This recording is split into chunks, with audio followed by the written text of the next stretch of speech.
$590 billion. Let that number sit for a moment. 590 billion. That is more than the GDP of most countries on Earth. More than the entire net worth of Elon Musk and Jeff Bezos combined. More than every skyscraper in New York City put together. And 3,000 years ago, a king spent all of it on one building in 7 years. But the money isn't even the most insane part of this story. The most insane part is this: 183,000 workers, 7 years of construction, and the entire site, the entire thing, was built in complete silence. No hammers, no chisels striking stone, no metal tools of any kind for 7 straight years. Engineers today still cannot fully explain how they pulled that off. And here's what nobody tells you. This project, the most expensive, most ambitious, most extraordinary building in human history, nearly destroyed the very kingdom that built it. The forced labor that constructed it created resentment so deep it split the nation in half within 1 generation. The debt it accumulated forced the king to hand over 20 of his own cities as payment. Solomon's temple is taught in Sunday schools and history classes as a story of glory and devotion. But the full story, the real story, is far more complicated, far more human, and far more extraordinary than anything you've been told. This is the untold story, and we're starting from the very beginning. To understand what Solomon built, you first need to understand what his father left him, because Solomon didn't wake up one morning and decide to build the world's most expensive structure out of nowhere. This project had been planned for decades by a man who would never live to see it finished, King David, warrior, conqueror, king, a man who, by any measure of ancient success, had achieved everything. He had united the 12 tribes of Israel, conquered Jerusalem, and built an empire. He had one more ambition. He wanted to build God a permanent house, a temple, something permanent, something worthy. And God said no, not to the temple, to David personally. The reason recorded in Scripture is blunt. You have shed too much blood. You have fought too many wars. The house of peace cannot be built by a man of war. That task would fall to his son, Solomon, whose very name comes from the Hebrew word shalom, peace. But David was not the kind of man to simply step aside and wish his son good luck. He spent the final years of his reign doing something no ancient king had ever done at this scale. He became the world's most obsessive project manager for a building he would never see. The numbers recorded in the biblical text are almost impossible to comprehend. From the national treasury, built from decades of war spoils, conquered tribute, and international trade, David set aside 100,000 talents of gold and 1 million talents of silver. From his personal fortune, he added another 3,000 talents of the finest Ophir gold. Ophir being the ancient world's equivalent of a premium brand, gold so pure and consistent it commanded a price above market rate. Bronze and iron, the text says simply that they were beyond weighing. Gemstones filled entire storerooms.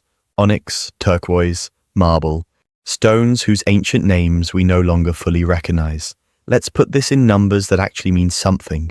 1 talent equaled approximately 34 kilograms, about 75 pounds. The gold alone totaled 3,400 metric tons. At today's gold price, that is $493 billion. The silver, over 34,000 metric tons, adds another $80 billion, $590 billion in raw materials, before a single worker was paid, before a single stone was cut, before a single log was shipped. The International Space Station, humanity's most expensive construction project in modern history, cost $150 billion. Solomon's temple had nearly 4 times that budget, and it was built 3,000 years ago. David recorded all of this in his final address to the nation. An old man, hands that had killed Goliath, hands that had fought 100 battles, now gripping a counting stylus, going line by line through inventory scrolls. He said, and these are his exact words, "I have taken great pains to provide for the temple." Great pains, decades, every conquered kingdom, every trade negotiation, every tribute payment, all of it flowing toward a single room he would never enter. Then he died, and Solomon inherited the greatest building project in human history. Here is something about Solomon's situation that gets overlooked. He had $590 billion in gold and silver. He had the most sacred mission in Israelite history. He had the full backing of the state, and he still couldn't build the temple because Israel had a problem. Gold they had, silver they had, But Israel was an agricultural nation, farmers, shepherds, vineyard workers. They had no timber industry, no master craftsmen for monumental construction, no experience building anything at this scale. And for this project, Solomon needed one material above everything else: cedar of Lebanon, the premium construction timber of the ancient world, rot-resistant, aromatic, massive in scale. Some trees grew over 30 meters tall with trunks wider than a chariot. It was extraordinarily durable, naturally resistant to insects and decay. In an era before treated timber, it was essentially irreplaceable. And it grew only in one place: the mountains of Phoenicia, modern-day Lebanon, over 300 kilometers north of Jerusalem, in territory controlled by the most powerful merchant king of the age, King Hiram of Tyre. Tyre was the ancient world's maritime superpower. Phoenician ships dominated Mediterranean trade. Their craftsmen were legendary, the finest metalworkers, woodworkers, and architects in the known world. And Hiram had already done business with David years earlier, supplying cedar for his palace. Solomon sent a letter. 1 Kings chapter 5 preserves the actual diplomatic text, remarkably direct for a man negotiating a deal of this scale. You know my father David could not build a temple because of the wars waged against him, but now God has given me rest on every side. I intend to build. I need your cedar. Name your price. Hiram agreed. But understand, this was not friendship. This was commerce. The deal Solomon signed would run for 20 years, and the terms were eye-watering. Every year for 20 years, Israel would deliver 4,400 tons of wheat and 440,000 liters of olive oil to Tyre. Every year. For 2 decades, an annual payment that would drain Israel's agricultural surplus for a generation. In exchange, Tyre supplied unlimited cedar and cypress timber, gold supplements, and most critically, skilled craftsmen, led by a master artisan named Huram-Abi, a man of remarkable mixed heritage, Israelite mother, Tyrian father, described in scripture as skilled in bronze, gold, silver, iron, stone, wood, and fabric, the ancient world's equivalent of a chief engineer, architect, and master craftsman, rolled into one person. Now think about the logistics of getting the timber from Lebanon to Jerusalem. The logs were floated into the Mediterranean and formed into massive rafts, some individual logs weighing several tons, then guided down the coast by Phoenician sailors to the port of Joppa. From there, everything had to go overland. 60 kilometers, 800 meters of elevation gain, rocky, winding terrain with no roads worthy of the name. Every single log made that journey, hauled on wooden sledges by teams of men, guided up switchbacks, inched over ridgelines, lowered into valleys. No trucks, no cranes, no mechanical advantage beyond rope, timber, and human muscle. Before the construction even began, this was one of the greatest logistical operations the ancient world had ever attempted. Gold, check. Timber, check. Craftsmen, check. Now Solomon needed workers, and this is where the story gets uncomfortable. 183,000 people. In a nation of perhaps 1 to 2 million total inhabitants, Solomon conscripted roughly 10% of the entire population for a single building project. In modern American terms, that would be equivalent to mobilizing 33 million people to construct one structure. 1 Kings chapter 5 gives us the organizational breakdown, and it reveals something the Sunday school version always skips. At the top tier, 30,000 Israelites assigned to logging operations in Lebanon. These men worked rotating shifts, 10,000 at a time, 1 month in the mountains, 2 months home with their families. Hard work, demanding work, but humane, manageable. These men had rights, schedules, and the dignity of going home. Below them, 80,000 stonecutters and 70,000 carriers. 150,000 people assigned to the most brutal physical labor in the operation, quarrying rock and hauling it up mountainous terrain under the Jerusalem sun. These were not Israelites, they were foreigners, descendants of Canaanite peoples conquered by Israel generations earlier. And for them there was no rotation, no 2 months at home, no schedule, just permanent, unending conscripted labor. The man in charge of managing this system was an official named Adoniram, Minister of Forced Labor. He enforced the system that kept 150,000 people working indefinitely. And here is where the temple's construction plants the seeds of its own kingdom's destruction. Among the supervisors assigned to manage the labor gangs was a young official named Jeroboam. He saw everything from the inside, the exhaustion, the resentment, the injustice.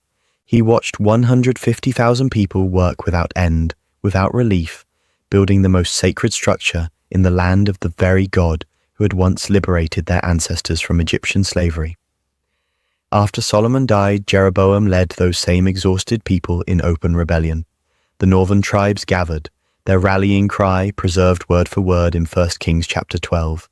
Your father made our yoke heavy. Now lighten the grievous service of your father and the heavy yoke he put on us, and we will serve you. The kingdom split in half, never to reunite. The temple that was supposed to unify Israel under the presence of God ultimately fractured it.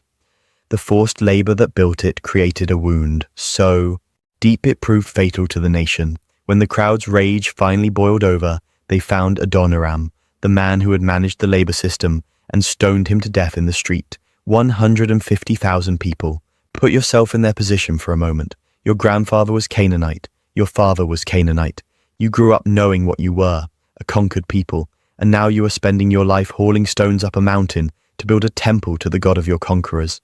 What runs through your mind? What do you whisper when the overseer isn't watching? History records the building. It rarely records the people who built it. Now, let's talk about the strangest part of this entire story.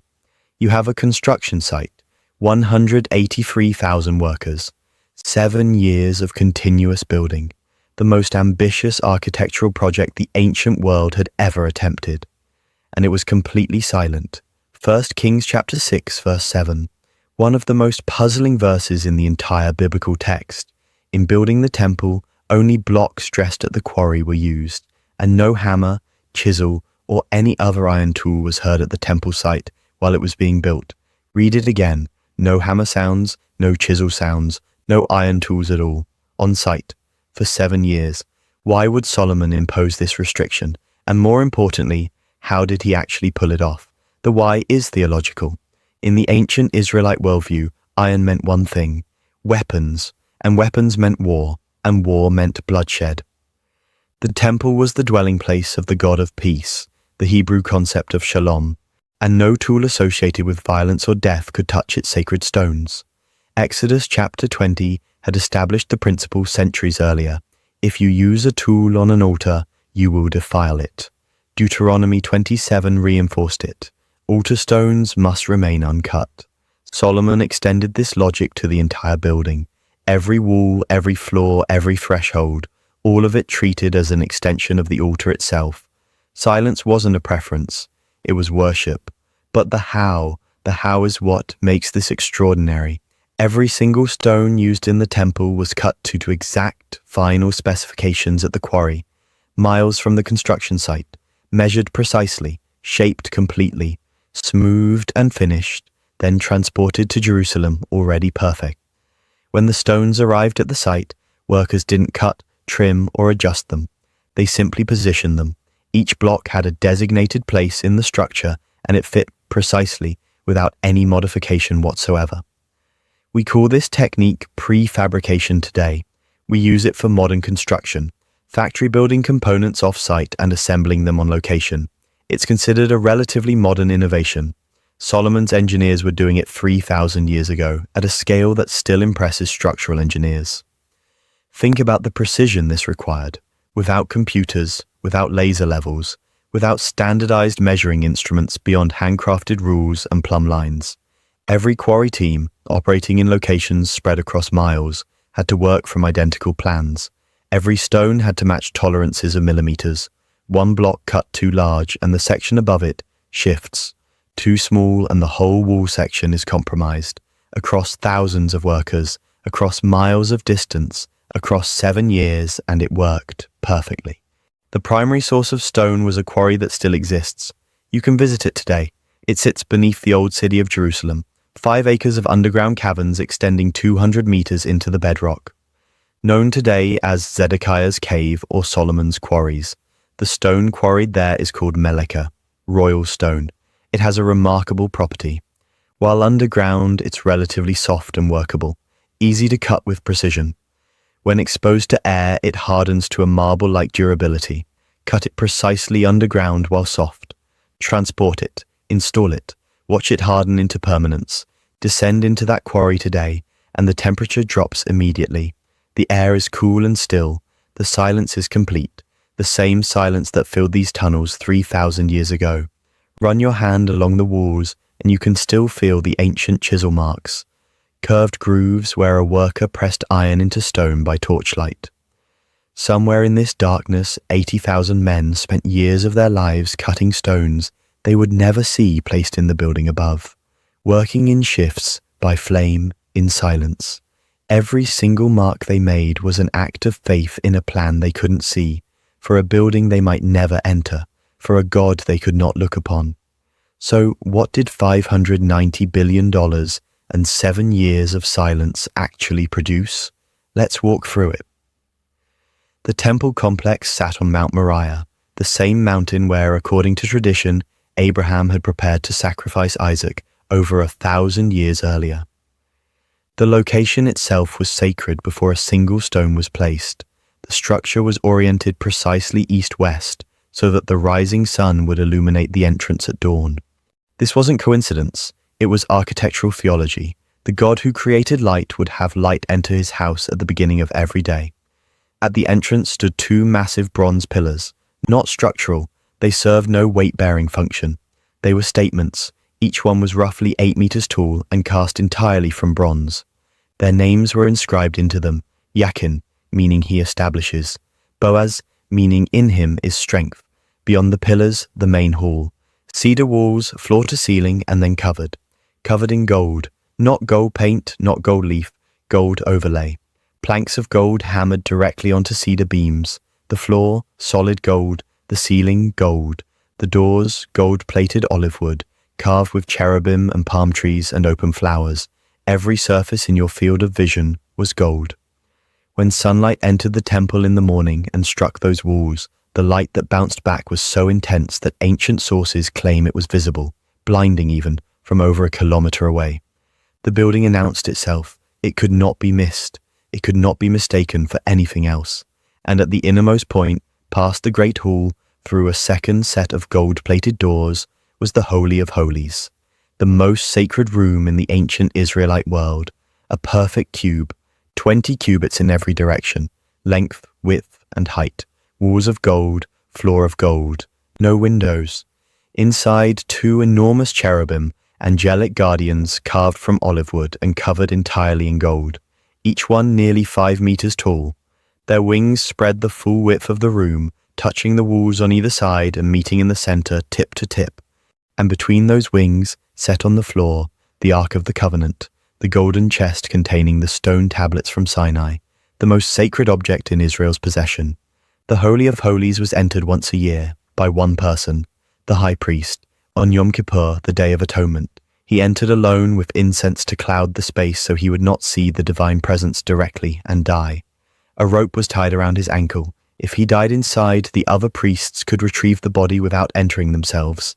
7 years, $590 billion in materials, 183,000 workers, millions of stones cut in darkness and assembled in silence. And then it was done. Solomon called all Israel to Jerusalem for the dedication. Not just officials, not just priests, all Israel. The celebration lasted 14 days, 14 days of worship, sacrifice, and feasting. The whole nation gathered around the building that had consumed a generation of labor and a kingdom's treasure. The priests lifted the Ark of the Covenant and carried it in procession from the city of David where it had been housed, through the streets of Jerusalem, through the courtyard, through the great doors, through the main hall, into the Holy of Holies. They set it down beneath the wings of the golden cherubim. They withdrew. And then 2 Chronicles chapter 5 records what happened next. The temple of the Lord was filled with the cloud, and the priests could not perform their service because of the cloud, for the glory of the Lord filled the temple of God. Not incense smoke, not fog, something else entirely. So thick the priests couldn't stand. Men who had dedicated years of their lives to this project, who had handled the holy objects, who had walked these gold floors, now fell to their knees, some to their faces, unable to move. Think about what this meant. The quarrymen who had spent years cutting stones they never saw placed. The carriers who had hauled weight up mountains in the heat. The Israelite workers who had spent months away from their families in Lebanon. The Canaanite laborers who had spent years away from everything. They had built something they believed God would inhabit, and on the day of dedication he showed up. Solomon knelt in front of the entire nation and prayed one of the most remarkable prayers in the ancient world. But will God really dwell on earth? The heavens, even the highest heaven, cannot contain you. How much less this temple I have built? The heavens cannot contain him, and yet he came anyway. But here is where the story refuses to end neatly.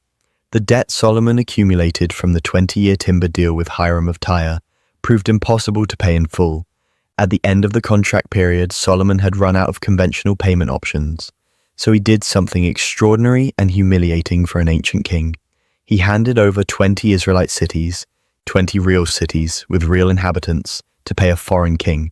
Hiram inspected them, and his recorded response is one of the most devastating single words in the ancient historical record. He called them Kabul, a Hebrew word meaning worthless. These are nothing to me. The forced labor system Solomon imposed created a social wound that proved fatal. When Solomon died, his son Rehoboam inherited the throne, and the northern tribes made their position clear. Lighten the yoke. Release us from this burden. Rehoboam refused. He reportedly declared, "My little finger is thicker than my father's waist." The 10 northern tribes walked away that same day. Jeroboam, the man who had supervised the labor gangs, who had seen the system from the inside, became their king. Israel split in half, never to reunite. The temple stood for 373 years. It was destroyed by Nebuchadnezzar of Babylon in 586 BC. The gold was stripped, the bronze pillars were broken up and carried away. The Ark of the Covenant disappeared and has never been found. $590 billion in materials, 373 years of standing. Then ash. 3,000 years later, in Jerusalem, there is a wall. It's not part of the original temple. It's a retaining wall from the Second Temple era, built centuries after Solomon's structure was destroyed. But it is the closest physical point to where the Holy of Holies once stood. Every day, people press their faces against it. They press handwritten notes into the cracks between stones. They weep, they pray, in every language, from every nation. Not because the building still exists, it doesn't, but because what the building represented still does. The idea that the infinite might choose to inhabit something finite, that the creator of the universe might, incomprehensibly, choose to come close. Solomon was right when he said the heavens cannot contain God. He built a perfect cube of gold and cedar and said, with full awareness of how small it was,